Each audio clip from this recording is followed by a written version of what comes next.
Welcome to the continuing part of chapter 12, which is the discussion on counseling. If you remember, in the last session we discussed about what is stress, what are the different types of stressors, why a person perceives stress in the organization and also in his or her life, and what an organization can do to either prevent stress or to manage stress faced by individuals within the organization. And as one of the important ways of managing stress in the organization is through the process of counseling. So, in this discussion we are going to know what is employee counseling, what are the why it is required in an organization, and what are the different types of counseling, and especially what are the do's and don'ts of counseling, which is really very important discussion, like what we can do and what we can't do while counseling people. So, we will start with the definition of what is employee counseling.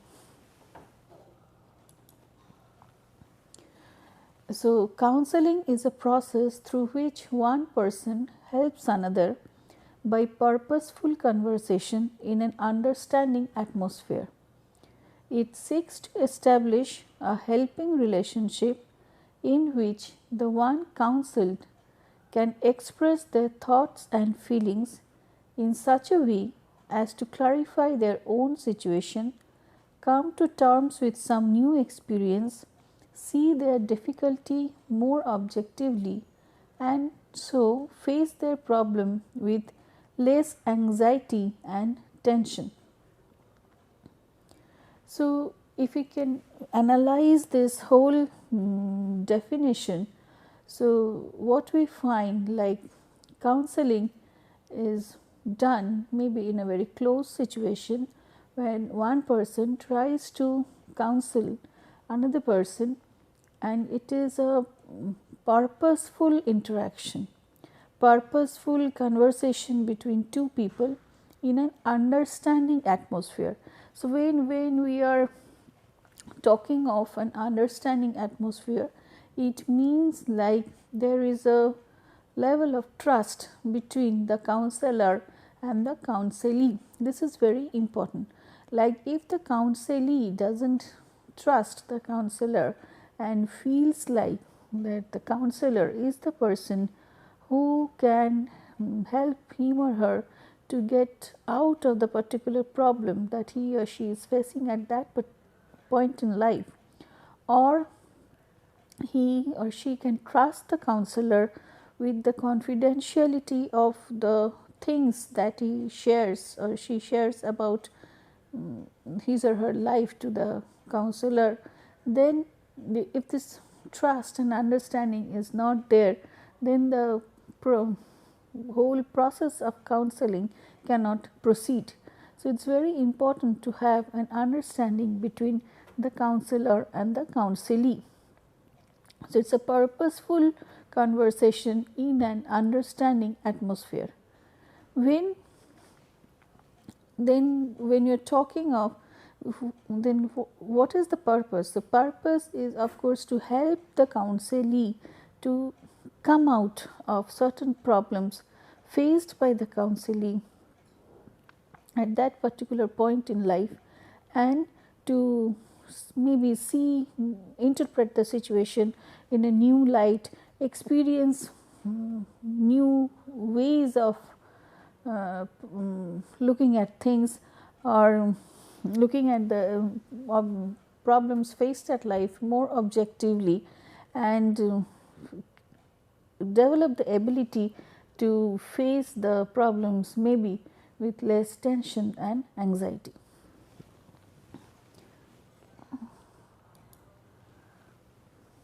So, the basic purpose of counseling is to assist the individual to make their own decision from among the choices available to them. So, the word over here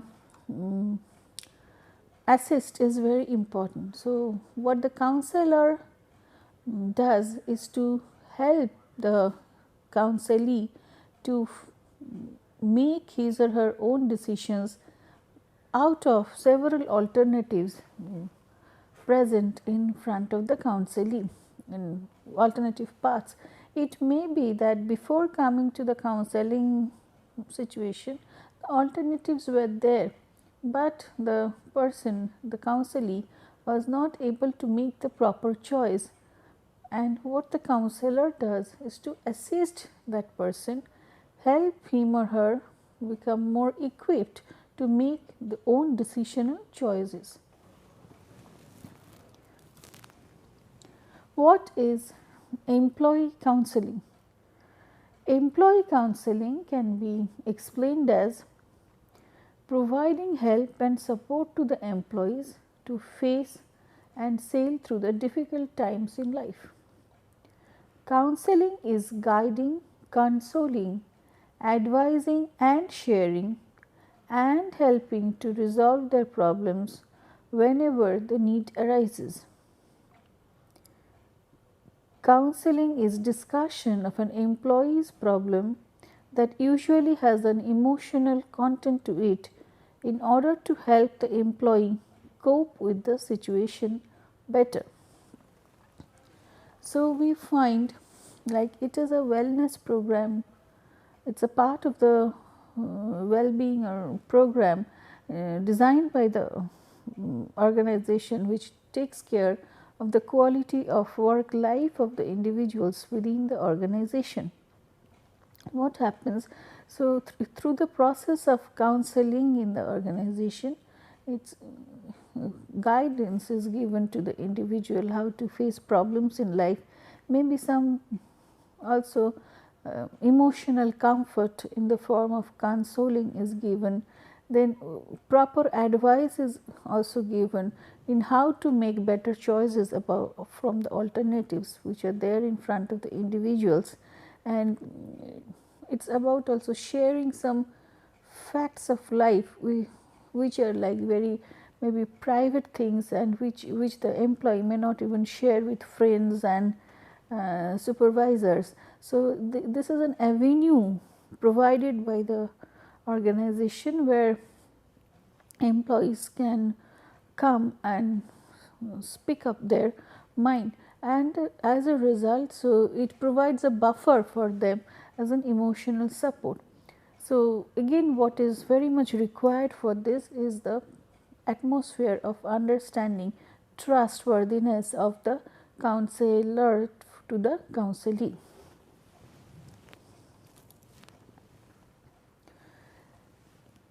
Some of the signs of a troubled employee may include like sudden change in behavior, then preoccupation, irritability, increased accidents, increased fatigue, excessive drinking, reduced production, waste, difficulty in absorbing training. Now, if all these problems are seen in the employee, then it is time for that person to come for counseling. Otherwise, these problems may result in stress or are the resultant of stress and may lead to, if it is allowed to be within the individual, or if the individual is allowed to carry on with this behavior, may sometimes lead to serious outcomes in the form of like absenteeism or accidents or depression or all these things, which may ultimately again lead to like loss of production for the organization. So, because it may lead to long term cost for the organization in terms of the financial cost and also cost for like dealing with the medicals and all these things. So, it's very important like this, whenever these symptoms are seen, whenever these signs are evident. So, the employee a particular employee should be encouraged to go for a counseling session.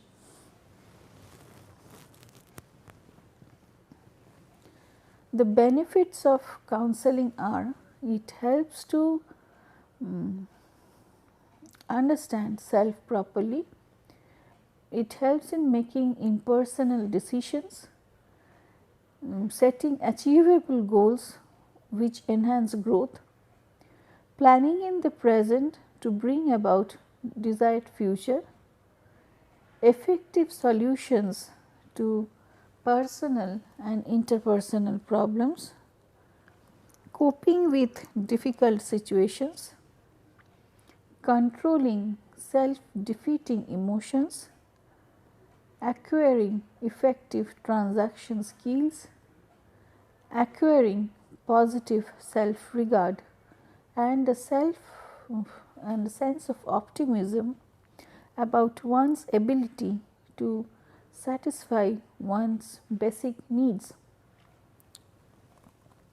So, what you can see over here is counseling not only helps people to come out of problematic situations which they face in their life, but counseling also helps to increase your self esteem, a proper understanding of self. It makes you more equipped to face situations. It helps you to make proper decisions in your life. It leads to a holistic development of the individual, and it increases your common transaction skills, and it increases your sense of self regard within the individual, and like a sense of like increasing the self efficacy, like the person will be able to answer to the needs of his own needs and maybe his family needs and ultimately to the needs of the organization. So, it increases also the self regard of the person. So, it is not only that when we face some problems in life, but in other situations also it helps us. The process of counseling helps a person to grow emotionally, psychologically and socially also.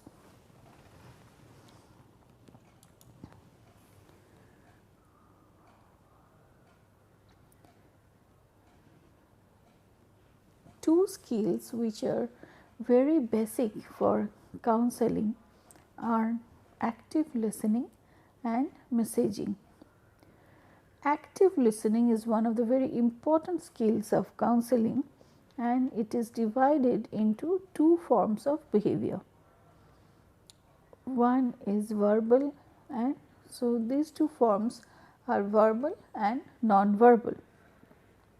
In verbal behavior, it's more complex form of active listening than non-verbal component, because here we have to ask like guiding questions, open-ended guiding questions, and which will help the counselee to reflect on certain facts in his or her life. So, it is very important to know which question to ask when and how to ask it.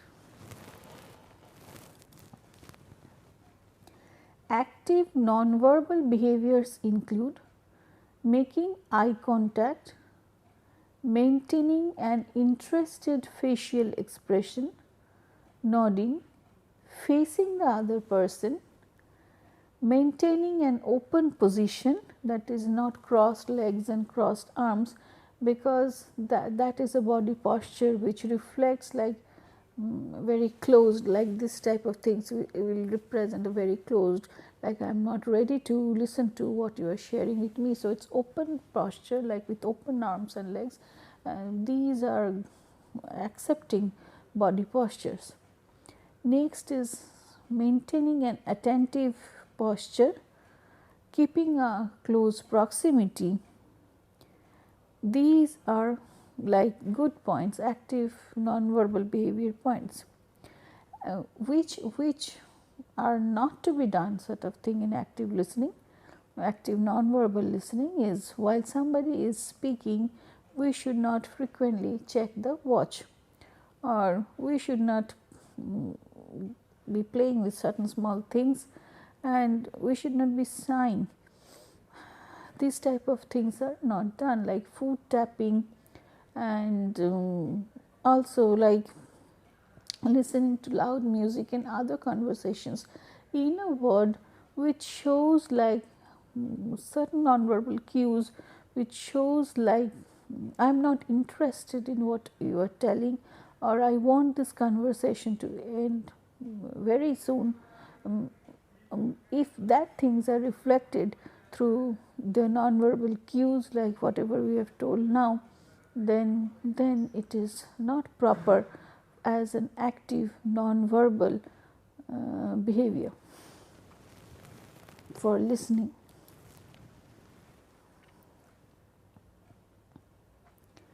The different types of counseling processes in the organization are Sigmund Freud's psychoanalytic therapy, Carl Rogers' client-centered therapy, Karpov model of personal counseling, Gestalt approach to counseling, rational emotive behavior therapy by Albert Ellis. Before discussing into these ethical principles of counseling, we will try to discuss some of the like a bit of these counseling processes. Sigmund Freud's psychoanalytic therapy is based on the power of unconscious, is based on the power of unconscious mind. According to Freud, as we have already discussed while we were discussing personality, the mind is divided into layers of unconscious, preconscious and conscious, and also it consists of three portions like id, ego and superego. Id is the storehouse of unconscious desires which are more or less socially not acceptable, and superego is the conscience and the voice of the society which tells about the behaviors which are either socially acceptable or not acceptable. And ego again tries to make a balance between the pleasure desires of id and what the superego tells, like these cannot be those desires which cannot be met because it is not socially sanctioned. So, what these may give rise the constant oppositely acting forces between id and superego, and ego trying to keep a balance between these two factors may lead to certain tensions for the ego, and it may take certain defense mechanisms which are called ego defense mechanisms. So, what psychoanalytic techniques tries to do is it tries to tap the conscious, semi-conscious and unconscious part of the mind through different techniques like dream analysis, and there are other techniques also, but and tries to get account of what is that which is suppressed very deep in, which is put very deep in the unconscious layer, and which comes out, and the reflections of it are seen in the conscious level and could be problematic for the individual. But one word of caution over here is it should be practiced only by individuals who know how to practice the psychoanalytic therapy and who have themselves undergone a training for it. It should not be practiced by people without any proper training. Next, when we are talking of Carl Rogers client centered therapy, it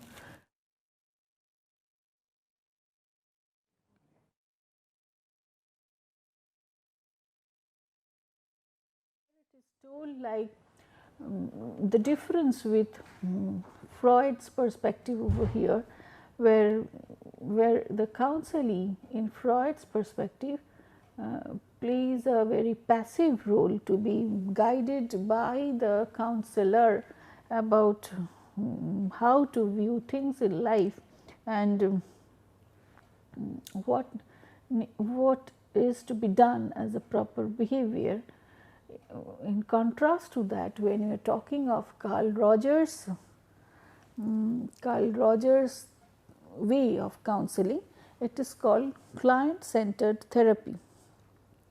So, in client centered therapy, the counselees are addressed as clients, and what is done is, like in this therapy, the client plays a more active role and as compared to the counselor, and counselor plays a role more of assisting the counselee or the client to make some major choices and decisions in his or her life. So, it's just like the helping the counselee to find the right way of doing things and make proper choices. When we are talking of Kharkov model of personal counseling, so it is an offshoot of client centered therapy, and it focuses on attending, responding, personalizing and initiating action. So, these are some of the important skills for a person who is counseling with this under this model of personal counseling. Next thing what we have, which is called Gestalt model of counseling. So, here the employee is looked at from a holistic perspective, like not only that portion of the employee which is coming to work, but the employee in different roles that he plays through different days and in different phases of his life, and he is considered as a whole being, and overlap between these roles or the confusions, erosions, whatever is there, and its counseling is done along with the counselee to find out ways so that the counselee is able to play all these roles in a proper way. Next, we have rational emotive behavior therapy. So, it is a practical action oriented approach to coping with problems and enhancing personal growth. So, REBT as it is called places a good amount of focus on the present, that is on currently held attitudes, painful emotions that the person is facing, and maladaptive behaviors.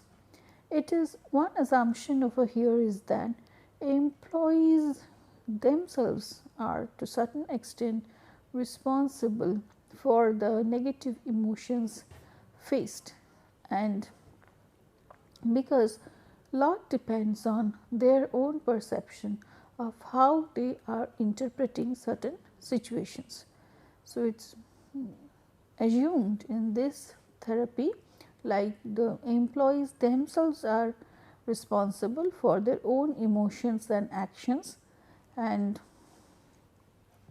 the harmful emotions and dysfunctional behaviors are resultant of the employee's own irrational thinking.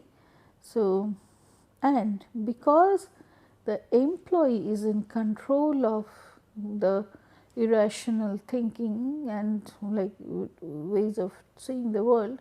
So, he or she is the person who can learn more realistic views of life and with practice change the irrational thought process into a rational way of looking at things and change the negative or the harmful emotions and the dysfunctional behaviors into positive behaviors, which is helpful for both the individual and the organization.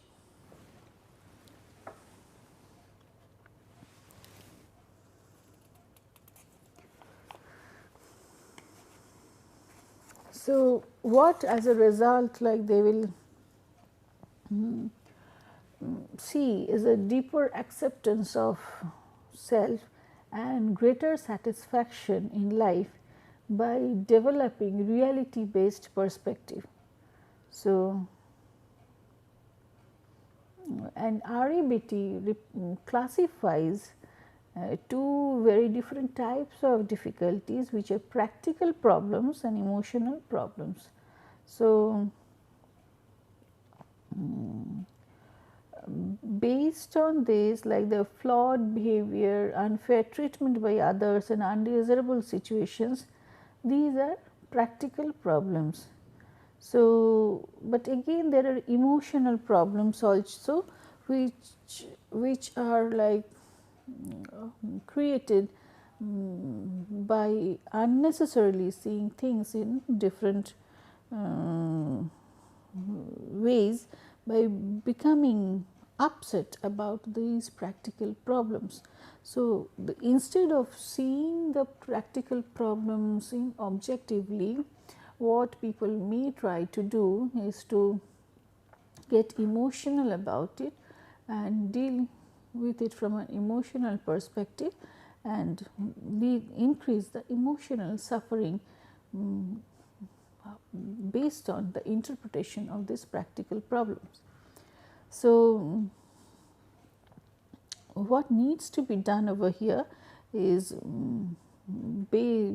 try to find out how the employee can view the practical problems and accept it based on a more objective way of looking at things.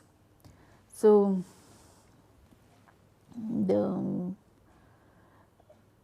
the approach of the counselor should be in this way to help the counselee to see situations more objectively, rather devoid of certain negative emotions, because negative emotions are due to the counselee's own irrational ways of looking at things.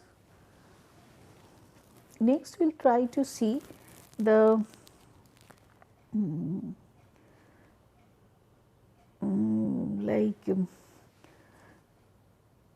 some of the things which are very important as a counselor, which they should be possessing, are some important skills which, or a set of attitudes which should be there for the counseling counselor.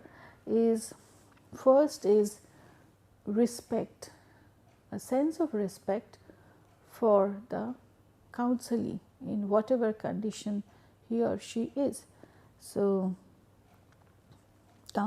respect for the counselee, sense of understanding for the counselee. Next important is sense of sincerity and authenticity with how the counselor deals with the problems, and non-judgmental about the counselee. Try to accept the counselee, try to listen to the problems very objectively what the counselee is sharing. These are very important parts of attitudes required for a counselor. The skills required are, of course, very importantly, are decency skills like warm manners, social etiquettes. Next is important communication skills, and both which consist of nonverbal communication and active listening, also verbal skills. Then looking at things objectively. Next important is maintaining the confidentiality of situations. This is really very important skill of the counselor. Being empathetic. So there is a difference between when you talk of sympathy and empathy. When you're talking of empathy, we are giving due respect to the counselee, and not trying to help the person because the counselee is helpless, and I am having a like sort of superpower as a counselor who can make the employee come out of the problems, which speaks of a power dynamics that I face in mind, like me being more powerful and the counselor less powerful, but it's about giving a same platform of respect to the counselee and trying to listen to the objectively to the counselee's point of view, and also trying to visualize the situation from the counselee's perspective. That is called empathy. Next, what happens? According to Carl Rogers, there are certain core techniques which are called very core for counseling process to be possessed by the counselor. They are ability to structure, like structuring the things, trying to frame it, phrase it as it is happening, trying to find the links between unconnected things, active listening, silence. It's very important to be silent, and because that gives a space for the counselee to speak. So you have to be very active listener, but silence has to be maintained so that the other person can talk. So responding, reflection to particular situations and what the counselor is sharing, and questioning and interpretation. So questioning is one of the very important skills which helps the counselor to know many unknown and untold parts of the problem. So if counselee is not questioned at intervals, then he or she, while sharing things with the counselor, may miss out so many important points. So it's very important, like the counselor asks very important questions at intervals to make the communication continue and find out more facts which could be helpful for diagnosing the problem and arriving at proper solutions. So there are again some important do's and don'ts for the counselor, and these specifically the don'ts have to be very carefully followed. Now when we are talking of the do's and don'ts, like because the way of counseling, the role of counselor is a very challenging role, and if the manager has to play that role, it's further more challenging. So certain because it's further more challenging for a manager to play a counselor's role also if there is no designated counselor as a psychologist who is doing a counseling, because employees may come up with various needs, issues, and they could be in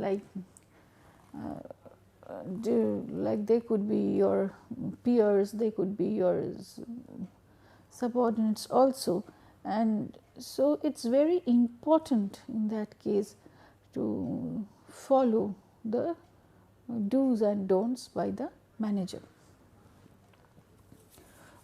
So, and the do's and don'ts then provide the guidelines to the manager about what should be done and what should not be done as the counseling process. So, first important do is counsel the employee behind closed doors. So, because it is very important that the employee is able to speak freely with a free mind about the things that are troubling him or her at that particular point of time. So, it is very important that it is done in a closed door situation. So, next important do is keeping the conversation confidential. So, because the employee is sharing his or her mind with the counselor and the manager, it is very important, like it is kept confidential and should not be used later for any purpose otherwise by the manager. So, taking third important do is taking proper notes of what the employee is sharing about the troubles that he or she is facing at that particular point of time. So, because that will help the counselor to address the situation more objectively. Next important do is do remain objective and not to be sometimes carried away by the emotional situations mentioned by the counselee, but we have to objectively view those situations. Next is do support positive behavior. So,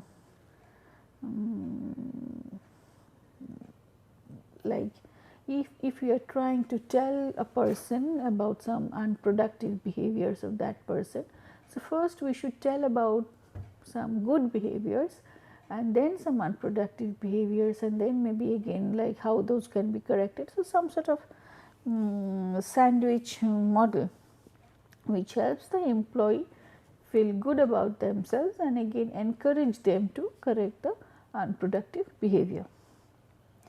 Now, some important don'ts are like do not record the conversation because it is unethical to record the conversation without the prior permission of the counselee, because that counselee may be sharing some very private part of his life unknown to others with you as the counselor. Next is do not repeat what has been said, and it is very important not to share with others about the counseling session. Do not get angry.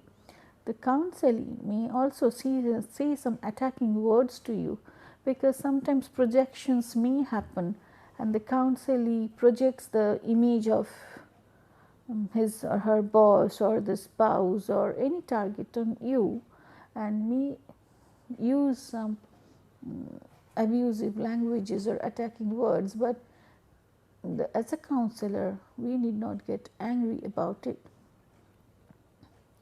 Don't gossip about what you have heard about a particular employee's life, because it is really a very painful situation which you are there to provide help to help the employee to come out of that situation.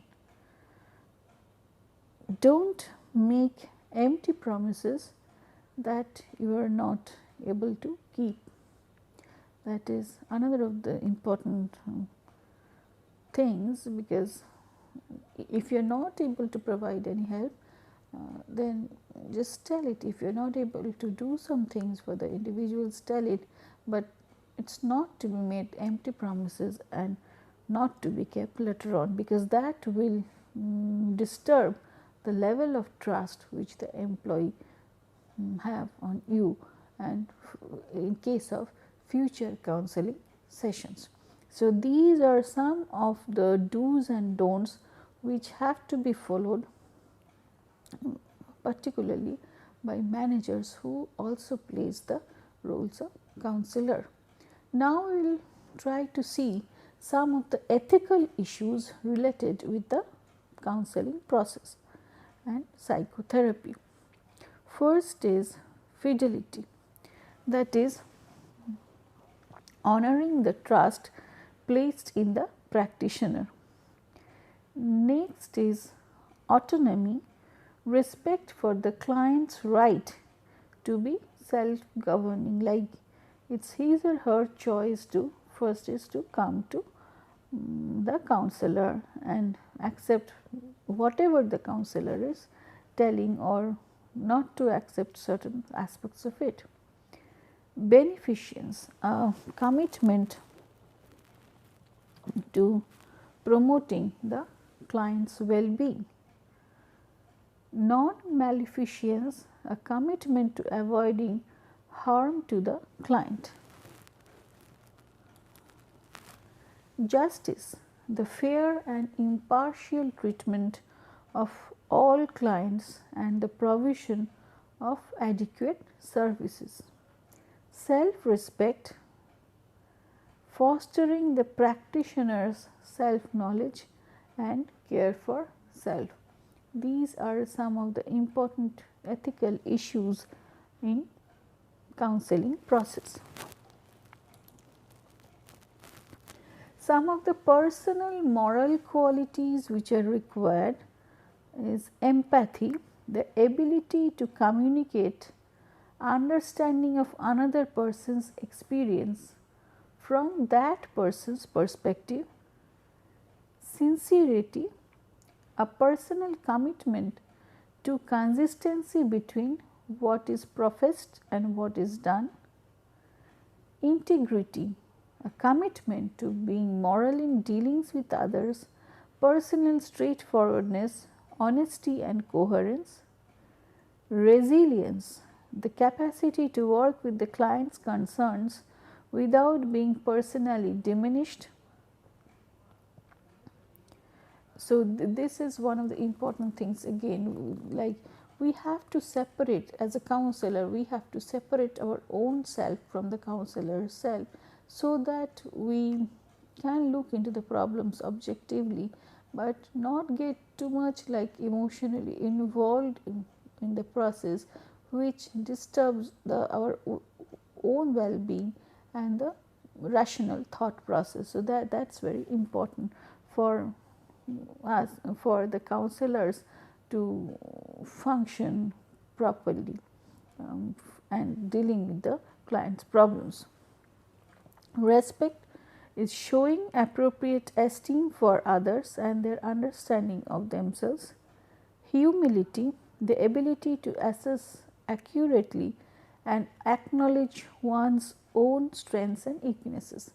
This is also very important. The counselor should know and admit like what his or her limitations are, where he or she need to stop and maybe hand over the case to a more expert person or the appropriate person rather. So, this should be there as one of the moral qualities of a counselor. Competence, the effective deployment of the skills and knowledge needed to do what is required. Fairness, the consistent application of appropriate criteria to inform decisions and actions. Next we have wisdom, possession of sound judgment that informs practice, and next of course is courage, where the capacity to act in spite of known fears, risks and uncertainty. So,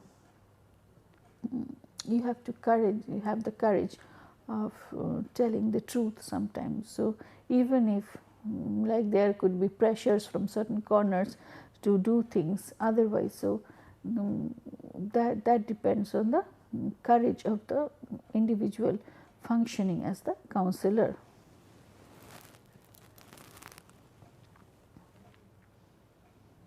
Providing a good standard of practice and care is another of the qualities, ethical qualities required, and it talks of good quality of care.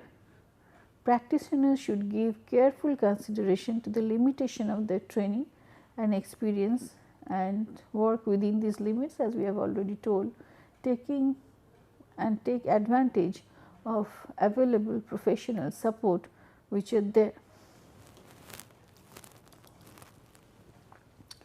Good practice involves clarifying and agreeing the rights and responsibilities of both the practitioner and the client as appropriate points in their working relationship.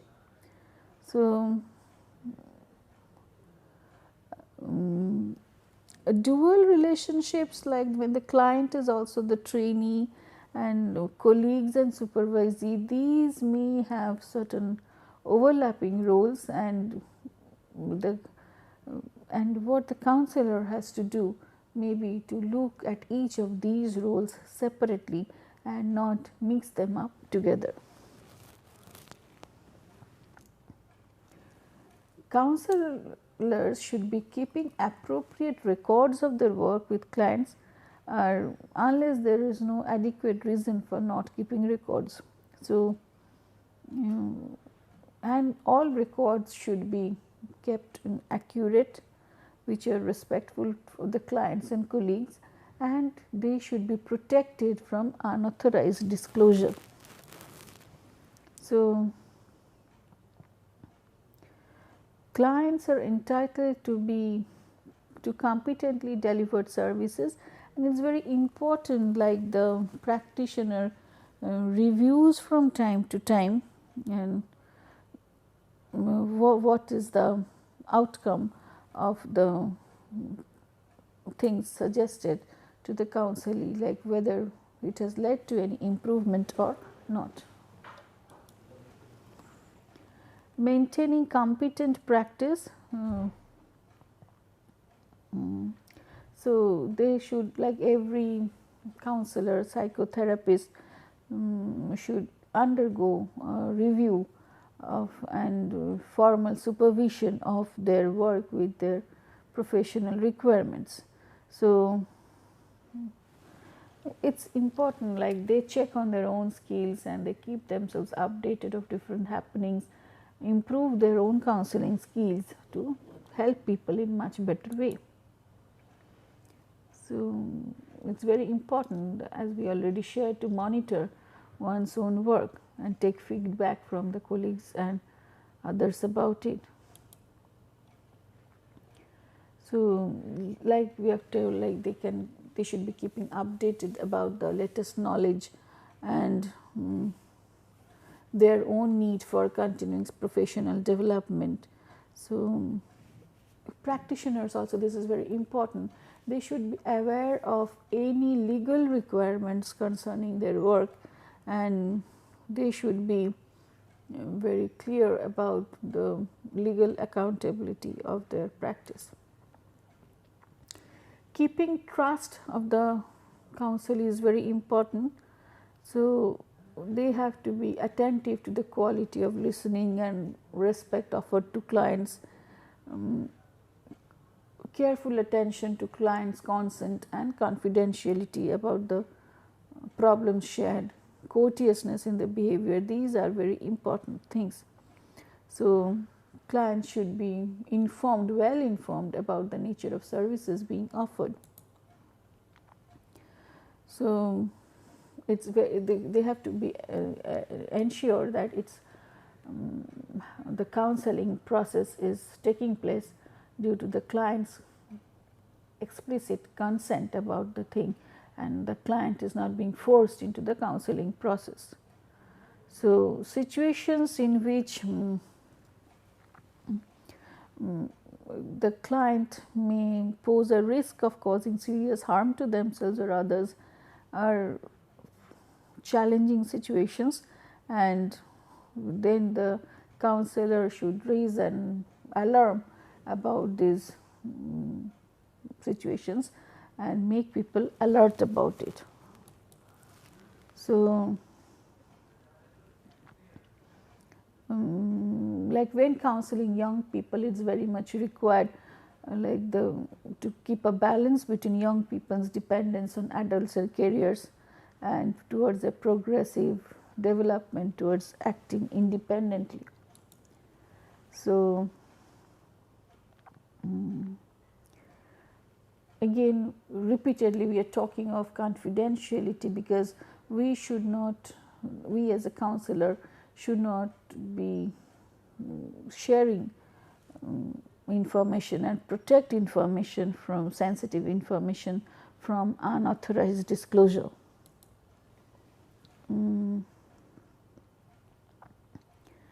So, practitioners should be willing to respond to their clients' request for information about how they are working and how they have, and any assessment they have made about it. So, important points is that the clients should not be taken, like the practitioner should not abuse their client's trust, in other words speaking, in order to gain sexual, emotional, financial or any kind of personal advantage. Sexual relations with clients are prohibited. So,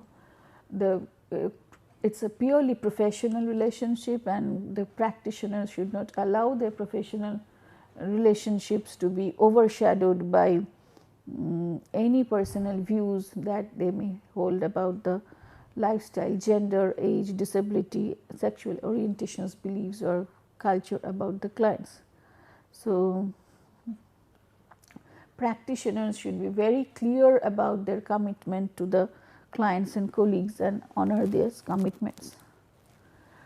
Based on this discussion, we will now have a look into the questions like define stress, describe an organizational stress model with special emphasis on organizational role stress, what are stress outcomes, describe the moderators of stress, explain with examples stress prevention and management techniques, what is employee counseling, what are the types of counseling, what are the do's and don'ts of counseling, what are the ethical principles of counseling and psychotherapy, what are the moral qualities required of a counselor, describe with suitable examples.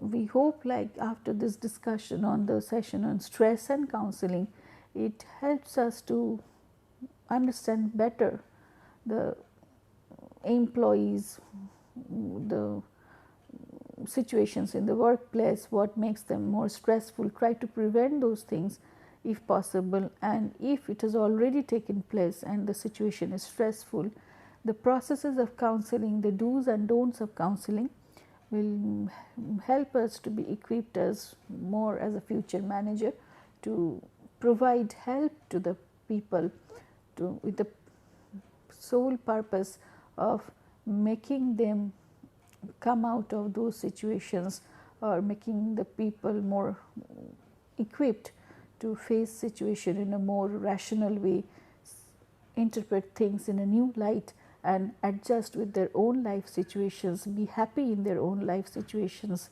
and in their family situations, and be good and asset for the organization and lead to own personal growth. Thank you.